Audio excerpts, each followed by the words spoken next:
আমি যখন স্কুল থেকে কলেজ লাইফে আসি, নটরডেম কলেজে যখন চান্স পাই, তখন আমি একটা জিনিস সার্চ করতেছিলাম যে নটরডেম কলেজের এত হাইপ, এত নাম, এখান থেকে এত ভালো রেজাল্ট করে, তো কারণটা কি? এটা জানার জন্যই আমি নটরডেম কলেজে অ্যাকচুয়ালি ভর্তি হই। সো চান্স পেয়ে ভর্তি হই। সো এরপরে যে জিনিসটা আসলে ফাইন্ডিং হয় সেটা হচ্ছে যে এখানে পড়ার স্টাইলটা একটু ডিফারেন্ট। সব কিছুর ভিতরে আলোচনা হয়, সব কিছুকে একটু অন্যভাবে বোঝানো হয়, যেভাবে করে বোঝা উচিত। দ্যাটস ওয়াই দেখা যায় নটরডেম কলেজ থেকে মেজরিটি ছেলেপান অনেক ভালো রেজাল্ট করতেছে।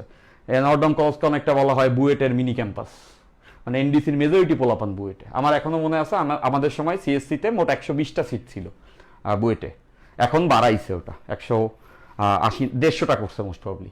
সো আমাদের সময় 120টা সিট ছিল।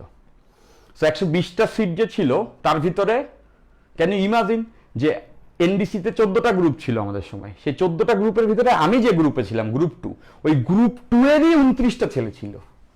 সো 120টার মধ্যে 29 জন একটা গ্রুপেরই ছিল একটা কলেজের, বাকি তো সারা বাংলাদেশ পড়ে আছে।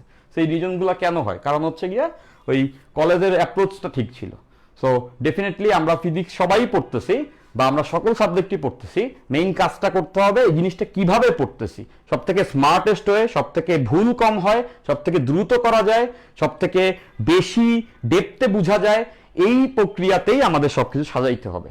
ডেফিনেটলি আমার ওই এক্সপেরিয়েন্স যেটা আমি এনডিসি থেকে শিখেছি, পাশাপাশি দীর্ঘদিন পড়ানোর মাধ্যমে জেনেছি, সেটা তোমাদেরকে ডেলিভার করবো। অ্যান্ড আই বিলিভ ফিজিক্সের ক্ষেত্রে this is the stand approach, যেভাবে করে পড়তে হবে। হ্যাঁ, তো এই চেঞ্জগুলো না আমরা সহজে বুঝতে পারি না, উপর থেকে দেখতে সবকিছু একই রকম লাগে। গতানুগতিক এই কোর্স এবং অন্যান্য কোর্সের মধ্যে অনেকেই পার্থক্য খুঁজে পাবে না, বাট তুমি যখন ক্লাসগুলো করবা কিছুদিন গেলেই বুঝতে পারবা পার্থক্যটা অনেক মোটা দাগে হয়ে যাবে, এবং সেটা আসলে বেসিক্যালি হবে অ্যাপ্রোচের কারণে।